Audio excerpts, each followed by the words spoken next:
Hello மக்களே, நாம இப்ப ஸ்பெஷலான ஒரு ஊருக்கு வந்திருக்கோம். இந்த ஊர்னாலே மீனும் அருமையான மக்களும் தான் நாம வருவாங்க நம்மளுக்கு.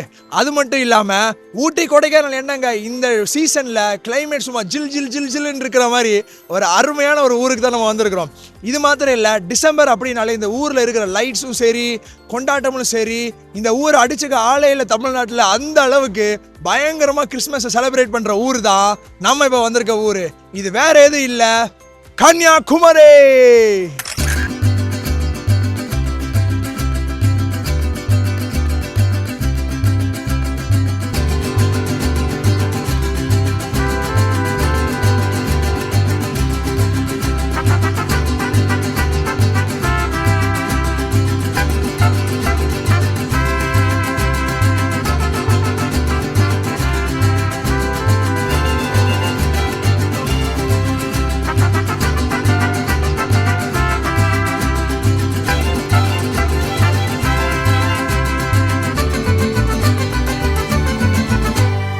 இன்னைக்கு நம்ம கன்னியாகுமரி மக்கள்கிட்ட கிறிஸ்மஸ் பத்தி சில கேள்விகள் கேட்க போறோம். கேட்கலாமா?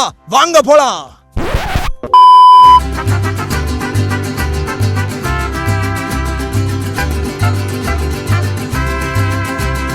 Hi aunty. ஹாய். கிறிஸ்மஸ் அப்படின்றத நீங்க என்ன நினைக்கிறீங்க? கிறிஸ்மஸ் அப்படின்னா இயேசு கிறிஸ்து பிறப்பதற்கும் ஏறக்குறைய 600 ஆண்டுகளுக்கு முன்பாக ஏசாயா தீர்க்கதரிசியினால் உரைக்கப்பட்ட ஒரு ஒரு தீர்க்க தரிசன நிறைவேறுதல் தான் இயேசு கிறிஸ்துடைய பிறப்பு. கிறிஸ்மஸ்னால் ஏசப்பா நம்மளுடைய பாவங்கள் எல்லாம் போக்குறதுக்காக உலகத்தில் வந்து நமக்காக பிறந்தார். இது ஏசாயா 9ஆம் அதிகாரம் 6வது வசனத்தில் இயேசு கிறிஸ்துடைய பிறப்பை குறித்து நமக்கு ஒரு பாலகன் பிறந்தா, நமக்கு ஒரு குமாரன் கொடுக்கப்பட்டா, கர்த்தத்துவம் அவர் தலையின் மேல் இருக்கும், அவர் அதிசயமானவர், ஆலோசனை கர்த்தர், வல்லமை உள்ள தேவன், நித்திய பிதா, சமாதான பிரபு எனப்படும் என்று வேதவசனம் சொல்லி. அப்போ இந்த இதில் வந்து இயேசு கிறிஸ்து ஒரு அதிசயமானவர் நான் நினைக்கிறேன். வேர்ல்டு வைடாகவே வந்து கிறிஸ்மஸ் வந்து ஒரு பெரிய ஃபெஸ்டிவலாக இருக்குது. ஆனால் ஸ்பெசிஃபிக்காக கன்னியாகுமரியில் எப்படின்னா கிறிஸ்டியன்ஸ் வந்து இங்கே இந்த டிஸ்ட்ரிக்டில் அதிகமாக இருக்காங்க. அதனாலேயே வந்து மற்ற ரிலீஜியன்ஸுக்கும் வந்து கிறிஸ்மஸை பற்றி தெரிஞ்சுக்கிறாங்க, அதையும் கொண்டாடுறாங்க. உண்மையாக கிறிஸ்மஸ்னா நம்ம எல்லாரும் நினைக்கிறோம் இயேசு கிறிஸ்து பிறந்ததான் கிறிஸ்மஸ் அப்படின்னு நினைக்கிறோம், பிறந்ததா கொண்டாடியதான் கிறிஸ்மஸ்ன்னு நினைக்கிறோம். ஆனால் உண்மையான கிறிஸ்மஸ் வந்து இயேசு கிறிஸ்து வந்து உலகத்துல பிறந்ததா கொண்டாடியதோட நம்ம ஒவ்வொருத்தரோட உள்ளங்கள்ல இயேசு கிறிஸ்து என்ன செய்யணும், பிறக்கணும். அதான் உண்மையான கிறிஸ்மஸ்னு நான் நினைக்கிறேன். சர்ச்சுக்கு போகிறது, இனிப்பு வழங்குறது, இது மட்டும் இல்லாமல் நம்முடைய பாவங்களை மீட்பதற்காக இயேசு கிறிஸ்து உலகத்தில் பிறந்தார். அதை நம்ம மற்றவங்களுக்கும் சொல்லி சொல்லணும், மற்றவங்களுக்கும் சொல்லணும். அவருடைய பிறப்பு அதிசயம், அவருடைய பிரசங்கம் எல்லாமே அதிசயம், அவருடைய அற்புதங்கள் அதிசயம், அவருடைய மரணம் அதிசயம், அவருடைய உயிர்த்தெழுதல் எல்லாமே அவர் அதிசயமானவராக நான் நினைக்கிறேன். Okay, super super. Second question வந்து நிறைய பேர் கிறிஸ்மஸ் செலிப்ரேட் பண்ணுவாங்க, ஒவ்வொருத்தங்களும் ஒவ்வொரு விதமாக செலிப்ரேட் பண்ணுவாங்க, அவங்களுக்கு ஒரு ஆசை இருக்கும், டிசைர்ஸ் இருக்கும். ஆனால் உங்களை பொறுத்த வரைக்கும் ஒரு அர்த்தமுள்ள கிறிஸ்மஸ்னால் எப்படி செலிப்ரேட் பண்ணணுன்ட்டு நீங்கள் நினைக்கிறீங்க? ஓகே, கிறிஸ்மஸ்னால் கிஃப்ட்ஸ் மட்டும் நம்ம ஷேர் பண்ணுறது இல்லாமல் நம்மளோட அன்பை மற்றவங்களுக்கு பகிர்ந்து கொடுக்குறதா இருக்கணும். நாம் வந்து கிறிஸ்மஸ் புது ட்ரெஸ் எல்லாம் எடுத்து நம்ம வந்து கொண்டாடிடும். ஆனால் நாம் மட்டும் கொண்டாடாமல் நம்ம பக்கத்தில் இல்லாதவங்களுக்கும் ஏழைகளுக்கும் அவங்களுக்கும் கூட சேர்ந்து நம்ம என்ன செய்யணும், கொண்டாடணும். ஃபார் எக்ஸாம்பிள் அவங்களுக்கு ஒரு ட்ரெஸ் எடுத்து கொடுக்கறது, கிறிஸ்மஸுக்கு தேவையான என்னது ஸ்வீட்ஸ் எல்லாம் வாங்கி கொடுக்கறது, வேறு படிக்கிறது கூட செலவு பண்ணுறது கூட நம்ம அப்போ கூட செய்துக்கிடலாம். அதெல்லாம் வந்து என்னதான் நம்ம கிறிஸ்மஸ் கொண்டாட்டத்தில் உள்ள ஒரு பங்கு தான். அதனால் அப்படி கொண்டாடணும்னு நினைக்கிறேன். எல்லாருமே வந்து சர்ச்சுக்கு போனோம், சர்ச்சுக்கு போய் எதனால அவர் பிறந்த டேட்டை நம்ம வந்து பர்த்டேவா நம்ம இவ்வளோ பெருசாக செலிப்ரேட் பண்ணுறோம், அதுக்கான ஒரு மெயின் ரீசனை வந்து சர்ச்சுக்கு போய் தான் நம்ம தெரிஞ்சுக்க முடியும். அதனால வந்து எல்லாருமே வந்து சேர்ந்து அங்கே ப்ரேயர் பண்ணுறதும் அந்த இதை கற்றுக்கிறதுல தான் எல்லாமே இருக்குது. அதனால தான் அதான் ஒரு அர்த்தம் உள்ள கிறிஸ்மஸ் தான் நான் நினைக்கிறேன். அண்ட் நம்ம ஒவ்வொரு ஒவ்வொருத்தருக்கும் நிறைய டைம் ஸ்பெண்ட் பண்ணி கம்பேஷனேட்டாக அவங்களுக்கு வந்து அவங்களிடத்துல டைம் ஸ்பெண்ட் பண்ணி லவ் ஷேர் பண்ணுறது அர்த்தமுள்ள கிறிஸ்மஸ் நினைக்கிறேன். மத்தேயு 2ஆம் அதிகாரம் 1-2 வசனங்கள்ல ஏரோது ராஜாட்ட வந்து சாஸ்திரிகள் ஞானிகள் வந்து கேட்கும், அவங்க ஞானிகளா இருந்தாலும் அவங்களுக்குள்ள ஆசை என்னன்னா நாங்க அவரை பணிந்து கொள்ள வேண்டும். அப்போ ஒரு அர்த்தமுள்ள கிறிஸ்துமஸ்னா நம்ம கடவுளை முழு மனதோடு உண்மையாக பணிந்து கொள்ள வேண்டும். அதை வந்து ஒரு அர்த்தமுள்ள கிறிஸ்துமஸ் அப்படின்னு நான் நினைக்கிறேன். அடுத்து இன்னொன்று அந்த அது அதிகாரத்தில் 2வது அதிகாரம் ஒரு 11 அப்படியெல்லாம் அந்த வசனங்களில் வர நேரம் அவரை வந்து நம்ம அறிந்து கொள்ள வேண்டும். முதல்ல பணிந்து கொள்ளுவாங்க, அறிந்து கொள்ள வேண்டும். அப்ப நம்ம வந்து கடவுள் யாருன்னு சொல்லிட்டு அவர் யார், எப்படிப்பட்டவர், எதற்காக வந்தார், அதை வந்து நம்ம வேத வசனத்துல ஆதியாகமம் தொடங்கி அவர் எப்படிப்பட்டவர்னு சொல்லி அறிந்து கொள்ளலாம். இவ்வளவு நேரம் நம்ம கன்னியாகுமரி மக்கள் என்ன சொன்னாங்கன்றத பார்த்தோம். நம்ம இப்ப விஸ்டாக்ஸ் டீமோட சாரி விசம் டாக்ஸ். ஏன் அப்படின்னா எம் மேசாக்ன்ற ப்ரோ நம்மளோட சேர்ந்துருக்காரு. விஸ் பிளஸ் எம் விசம் டாக்ஸா மாறிடுச்சு. இப்போ இந்த விசம் டாக்ஸ் டீம்ல இருந்து நம்ம இந்த கேள்விக்கான ஆன்சரை கேட்க போறோம். ஓகே, வாங்க எல்லாரும் வாங்க. Hi welcome doctor Stephen John David, doctor Emmanuel and doctor Harry Meshach. Okay, super. So இந்த ஃபர்ஸ்ட் கொஸ்டினுக்கு இப்போ நம்ம ஆன்சர் பண்ண போகிறோம். ஓகே, கேட்போமா? ஃபர்ஸ்ட் கொஸ்டின், கிறிஸ்மஸ் அப்படின்னா நாம என்ன நினைக்கிறோம்னு சொல்ல போகிறோம். ஸோ நம்ம வாழ்கிற இந்த உலகத்தில் so many people they want to become gods. இப்படிப்பட்ட ஒரு உலகத்தில் the true God humbled himself and became man.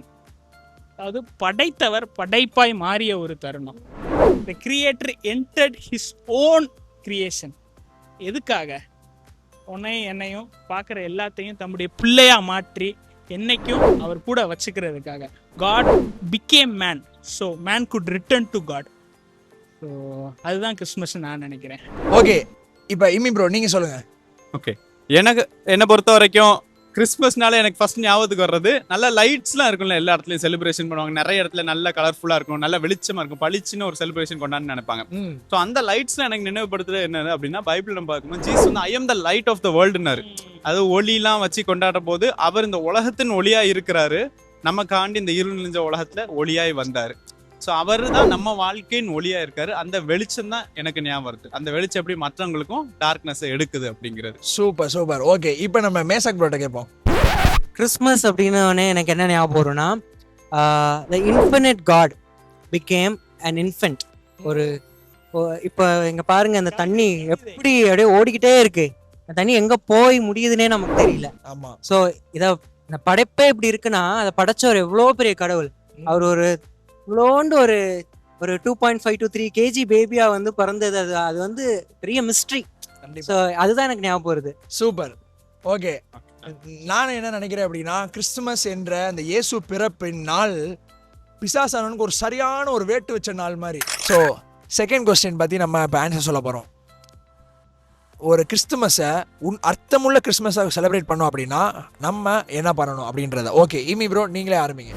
So ஒரு அர்த்தமுள்ள கிறிஸ்மஸ் எப்படி கொண்டாடலாம் நான் யோசிக்கேன் அப்படின்னா, ஏர்லி கிறிஸ்மஸ், அதாவது ஃபர்ஸ்ட் கிறிஸ்மஸ்க்கு நம்ம பேக் இன் டைம் டிராவல் பண்ணி போனோம் அப்படின்னா ஒரு மெசேஜ் அனௌன்ஸ் பண்ணாங்க. அதாவது ஏஞ்சல்ஸ் வந்து வயல்வெளியில் இருக்க ஷெப்பர்ட்ஸ்ட உங்களுக்கு ஒரு ரட்சகர் பிறந்திருக்காரு அப்படின்னு ஒரு மெசேஜ். அப்படி சொல்லிட்டு peace to men on earth and glory to God in the highest அப்படின்னு ஒரு மெசேஜ் சொன்னாங்க. அதே மாதிரி மேரிக்கு ஒரு ஏஞ்சல் போய் ஒரு மெசேஜ் கொடுக்காங்க. உனக்கு ஒரு சன் பிறக்க போறான், அந்த சன் நீ ஜீசஸ்னு பேரிடணும், அந்த ஜீசஸ் வந்து மக்களை பாவத்துல இருந்து ரட்சிப்பாங்க அப்படின்ட்டு. ஸோ பாவத்துல இருந்து விடுதலை பெற ஒரு மெசேஜா ஃபர்ஸ்ட் மெசேஜா வந்ததுதான் ஃபர்ஸ்ட் கிறிஸ்மஸ் மெசேஜ். அதே மாதிரி அது ஒரு message of joy and hope and peace and above all glory to காடாவும் இருந்துச்சு. கண்டிப்பா. அதே போல ஒவ்வொரு கிறிஸ்மஸும் நம்ம வாழ்க்கையில மீனிங்ஃபுல்லா ஆக்கும்போது நம்ம அதே காஸ்பல் மெசேஜ் நம்ம வாழ்க்கையில வந்து ஜீசஸை மற்றவங்ககிட்ட நம்ம அனௌன்ஸ் பண்ணி ஷேர் பண்ணும்போது அது அவங்களுக்கு ஒரு message of love, joy, peace and brightness இதுவா இருக்கும். Okay, super. நாங்கள் இப்போ பேசிகிட்டே இருக்கிறப்ப நீங்களும் உங்களுக்கு ஏதாவது ஒரு ஆன்சர்ஸ் இருந்தால் நீங்கள் கமெண்ட் செக்ஷனில் போட்டு இந்த ரெண்டுக்கும் நீங்கள் வந்து ஆன்சர் பண்ணுங்கள். நாங்கள் அதை வந்து லேட்டராக படித்து உங்களுக்கு அதை ரிப்ளை பண்ணுவோம் நிச்சயமாக. ஸோ செகண்டாக வந்து நான் ஒன்று சொல்லணும்னு ஆசைப்பட்றேன். என்ன அப்படின்னா, மேகி இல்லாது மேஜை அப்படின்னு சொன்னார் ப்ரோ. மேஜை அதாவது வந்து யாரு? சாஸ்திரிகள் வந்து ஏசு பிறந்தார் அப்படின்னு சொன்ன உடனே அவங்க போய் வர்ஷிப் பண்ணுறாங்க.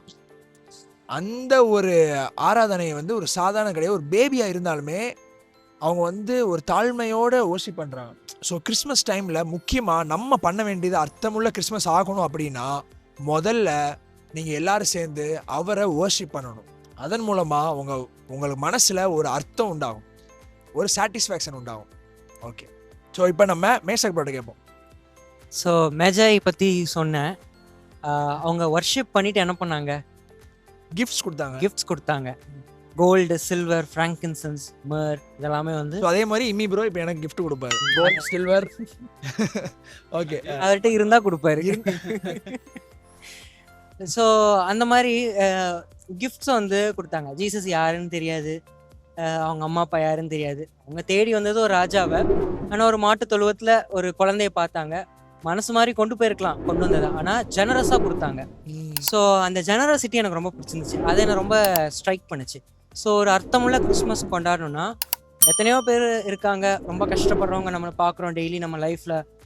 ரோட் சைட்ஸு நிறையா சின்ன சின்ன வியாபாரம் பண்ணுறாங்க. நம்ம ஒர்க் பண்ணுற இடத்துல ரொம்ப ஏழ்மையான மக்கள் இருக்காங்க.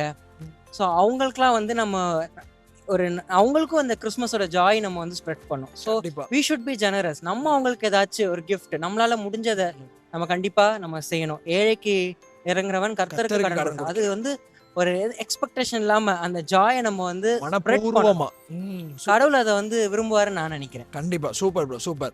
ஓகே, நம்ம அடுத்து நம்ம ஸ்டீஃபன் ஜான் டேவிட்ட கேட்போம். ஸ்தேவான் யோவான் தாவீதுன்னு சொன்னோம்னா பழைய வீடியோ எல்லா வீடியோலயும் ஓகே ஓகே சொல்லுங்க. ஓகே गाइस, நம்ம ஃபர்ஸ்ட் டே பார்த்தோம் ஆனா the creator became the creation அப்படின்னு. சோ அதுக்கு ரீசன் என்ன? It is not because of something that we deserve. It is because of his love. அவர் நம்ம மேல வச்ச அன்புனால தான் இது எல்லாமே பண்ணாரு. எனக்கு வேதத்துல ரொம்ப பிடித்தமான ஒரு வசனம், நம்ம எல்லாத்துக்கும் தெரிஞ்ச வசனம். போன பாட்காஸ்ட்ல ரொம்ப பிடிச்ச மாதிரி ஒரு வசனம் நினைக்கிறேன். அதுவும் பிடிக்கும், சரி, எல்லாமே ரொம்ப பிடிக்கும். எல்லாமே பிடிக்கும். ஆண்டவருடைய வார்த்தைகள் எல்லாமே நமக்கு வந்து பிடிக்கும். சரி, வந்து எது 54 மாத்திரம் இல்ல, தேவனுடைய வார்த்தைகள் அங்கே பிறக்கலாம். ஆமா. யோவான் 3:16 சொல்லும்படி, for God so loved the world that gave his only begotten son, that whoever believes in him will not perish but will have eternal life. தமிழ்ல பார்த்தோம், தேவன் தன்னுடைய ஒரே பேரான குமாரனை விசுவாசிக்கிறவனோ அவன் கெட்டு போகாமல் நித்திய ஜீவனை அடையும்படிக்கு இவ்வளவாய் தந்த உலகத்தில் அன்பு கூர்ந்தார். So the love, all this is because of his love for us. So ஆண்டவர் இந்த கிறிஸ்மஸ் மட்டும் இல்ல, மற்ற நாளையும் நம்ம என்ன எக்ஸ்பெக்ட் பண்றாரு அப்படின்னா, அந்த லவ் அப்படியே போயிடக்கூடாது. மேல இருந்து நம்ம வாங்கின லவ்வை மற்றவங்களுக்கு அப்படியே கொடுக்கணும். So the love that came down at Christmas must go through our life. Yes. So ஆண்டவர் நம்மளை எப்படி சாக்ரிஃபிஷியலா லவ் பண்ணாரோ அதே மாதிரி வந்து we should love one another. So இதுதான் ஆண்டவர் நம்மகிட்ட சொல்றாரு. So Christmas is God saying to the world, I loved you first. Now love others like the way I loved you. Amen. Hey. Super bro. Okay. So வேற என்னலாம் இருக்குன்னு நினைக்கிறீங்க? Meshach ப்ரோட்ட first ஆரம்பம். இன்னொரு விஷயம் சொல்லலாம் என்னன்னா, எல்லாருமே இப்போ நான் மெஜாய் பத்தி சொன்னேன், சாஸ்திரிகள் பத்தி சொன்னேன். ஒரு ராஜாவை எதிர்பார்த்து வந்தாங்க. எல்லாருக்கும் ஒரு மைண்ட் செட் இருந்துச்சு, மேசியானா இப்படி பறப்பார் அப்படி பறப்பார். ஃபர்ஸ்ட் அவங்க போனது எங்க? அரண்மனைக்கு தான் போனாங்க. அவரை தேடி ஏதோ ஒரு ராஜா பிறந்திருக்காரு, ராஜகுமாரன் எங்க அப்படின்னு. அதை நீங்க பாருங்களேன், சத்திரத்துல இடம் இல்ல. இப்போ உலகம் முழுக்க நம்ம கிறிஸ்மஸ் கொண்டாடுறோம், கரெக்டா? ஒரு homeless child's birthday celebrated in every home. அப்போ அந்த அதுக்கு என்ன ரீசன்? அவருடைய ஹியூமிலிட்டி. எல்லாத்தையும் விட்டுட்டு ஒரு அடிமையோட ரூபமா, ஒரு ஏழையா, ஒரு தச்சனோட மகனா வந்து ஒரு மாட்டு தொழுவத்துல அவ்வளோ தாழ்மையா நமக்காக பிறந்த நாள் இல்லையா? அந்த ஹியூமிலிட்டி நம்ம கத்துக்கணும். நீங்களும் நானும் யாரா வேணாலும் இருக்கலாம், நீங்க ஃபெலோஷிப் டிகிரி வேணாலும் வச்சிருக்கலாம். நம்ம சில பேருக்கு வந்து லெட்டரேட்ல டிகிரி போடுறதுக்கே இடம் இருக்காது. இருந்தாலும் கடவுள் முன்னாடி நம்ம வந்து ஒண்ணுமே இல்லை, நம்மளை தாழ்த்தணும். Christmas teachers us humility. அவரே அப்படி இருந்தாரு, நம்மளாம் ஏமாத்துறோம். கண்டிப்பா இந்த கிறிஸ்மஸ் டைம்ல நம்ம வந்து தாழ்த்த வேண்டிய அவசியத்துல நம்ம இருக்கிறோம். கண்டிப்பா. Okay, super. இப்ப இன்னொரு விஷயம் இருக்கு, என்ன அப்படின்னா ஹோலினஸ். ஏன் அப்படின்னா நம்ம அதை ஒரு ஃபன்னியாகவும் பேசலாம், ஆனால் சீரியஸாக சொல்லணும் அப்படின்னா, கிறிஸ்மஸ் என்றதே தேவன் இந்த உலகத்துக்கு வந்தது காரணமே நம்ம செய்த பாவம் எல்லாம் நீக்கிறதுக்காக வந்தார். சிலுவையில் மரித்து நம்மளோட பாவத்தில் நீக்கிற வந்தார். ஆனால் உலக தேசங்கள்ல நிறைய இடத்துல இந்த கிறிஸ்மஸ் தினம் அன்னைக்கு தான் பயங்கர பாவம் நடந்துட்டு இருக்கு.